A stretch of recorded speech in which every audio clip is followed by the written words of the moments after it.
Ini induk perusahaan mereka yang ada di Amerika, di Kanada, menyampaikan bahwa syarat-syarat untuk mendapatkan izin kembali itu sudah lengkap diajukan di SDM. Itu catatan Ya. kita sampaikan ke SDM. Kemudian ada hal lain yang juga mungkin kami minta keberpihakan DPR RI Komisi 3 adalah Pak Hashim Joyo Hadikusumo itu membeli 10% saham. Ya, ini sesuai dengan apa yang mereka lempar ke publik melalui website mereka. 10% saham dari PT TMS, mungkin mengambil yang dari 70% yang Kanada itu, lalu dia sudah langsung diangkat oleh Terry Filbert menjadi Presiden Komisaris di PT TMS. Jadi kekhawatiran, ketakutan kami adalah kalau sudah begini, nggak tahu masyarakat mau kemana lagi. Nah, ini adalah foto-foto pada waktu lalu dan ini publishing dari website mereka. Kemudian ada lagi yang satu, kenapa kami takut, kami sangat khawatir. Ya, kami mau mengadu ke sini bahwa Wakil Menteri Investasi yang namanya Todotuo Pasaribu adalah salah satu direktur dari PT TMS. Jadi dalam pikiran kami kalau ini sudah orang-orang penguasa sudah ada di sekeliling itu, apa yang susah buat mereka untuk mengurus izin lagi. Jadi ini pulau kami pulau sangat kecil. Kalau itu hancur, tidak tahu lagi kami mau kemana. Dan kami sudah memilih hukum supaya masyarakat itu melihat orang Sangihe tidak mau anarki. Dan ketika rakyat menang, jaminan keadilan tidak ada.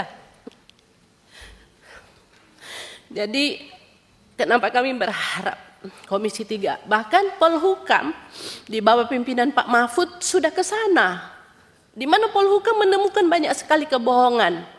Laporan dari Polda, laporan dari Provinsi, Forkopimda mengatakan tidak ada tambang, tidak ada illegal mining, semua eskavator tidak ada. Pas ke sana Polhukam menemukan begitu banyak eskavator.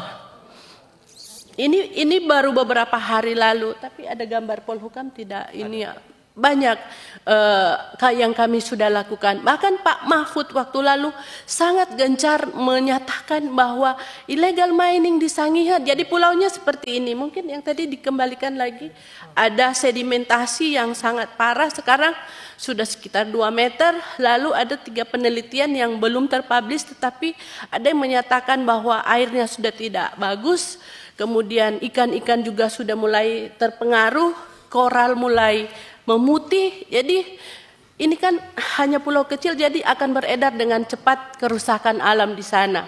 Jadi kalau tidak segera diantisipasi atau ditolong, kemudian TMS mendapatkan izin baru lagi dan melakukan pengeboman, entah kami harus berlindung di mana, kepada siapa lagi kami harus mengadu.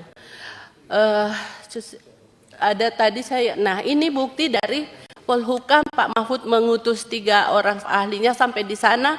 Laporan dari Forkopimda di Sulut maupun di Sangihe menyatakan tidak ada illegal mining sudah ditindak, tetapi di belakang kantor desa menemukan 7 eskavator yang disembunyikan. Sama dengan kejadian baru-baru ini, akhir Februari 2025 ini ada penertiban. Ya, ada penertiban yang dilakukan, saya tidak tahu itu dari Mabes atau dari Polda, tapi sehari sebelumnya eskavator yang bekerja di dalamnya disuruh keluar. Sudah disuruh keluar, lalu kemudian mereka datang hanya melakukan polis lain di pohon kelapa. Eskavator yang bisa kelihatan di jalan malah tidak di polis lain. Jadi masyarakat dipertontonkan oleh kemunafikan, kebohongan. Ini mau percaya bagaimana ini terhadap pemerintah atau penegak hukum kalau sudah seperti ini? Berarti kita dipaksa untuk anarki,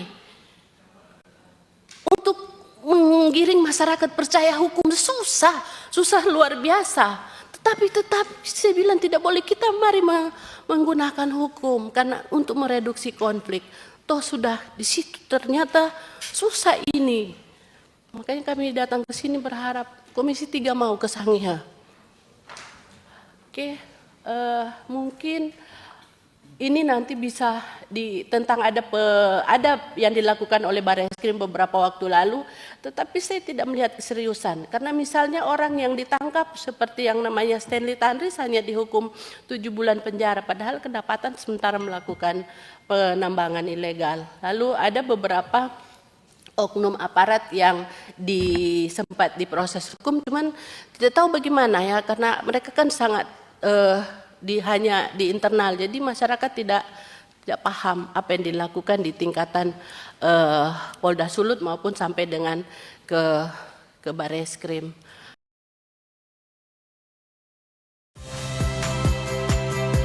Saya Friska Clarissa. Saksikan program-program Kompas TV melalui siaran digital, pay TV, dan media streaming lainnya.